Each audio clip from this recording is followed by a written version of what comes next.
With pandemic restrictions easing up, plenty of animal shelters are seeing an uptick in business and pet owners in need of help.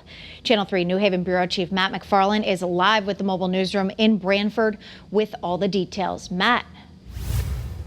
Well, Aaron, here's the issue. During the pandemic, plenty of folks got pets. Maybe they were working from home, they were lonely, they wanted that pet to keep them company. But then as the pandemic moves on, maybe all of a sudden folks lost a job. Maybe they had to move. Eventually, maybe they had to go back to work. And as things start to open back up, well, now all of a sudden they can't take care of the animal. With roughly 80 cats and 20 dogs, the Animal Haven says their North Haven shelter is almost at capacity. We definitely are seeing a lot of animal drop-offs and surrenders due possibly to the pandemic. I know a lot of people are losing their jobs and stuff or having big changes in their life, but we have had a couple of drop-offs. The staff here tells us Scar was dropped off by its owner just a few weeks ago, and Milo, this gray cat, was actually abandoned outside the shelter last month. This surveillance video shows a car pulling up, a woman getting out and opening the door. The staff says they found the cat the next day. And on top of the drop-offs, it's also kitten season, meaning many shelters are already stretched to the max. It really is important to have a plan in place if you can't ever take care of them, given the circumstances.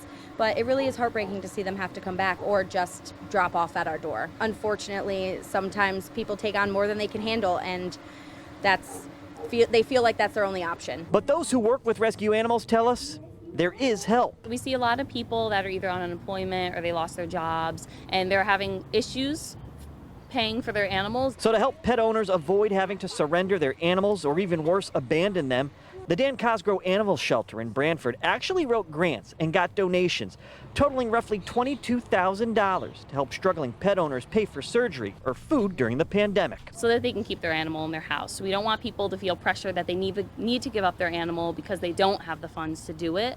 There is assistance out there. And these shelters say if you are struggling during the pandemic, taking care of your pet, they say reach out to your local shelter. There is help available. We're live with the mobile newsroom in Branford. Matt McFarland, Channel 3 Eyewitness News.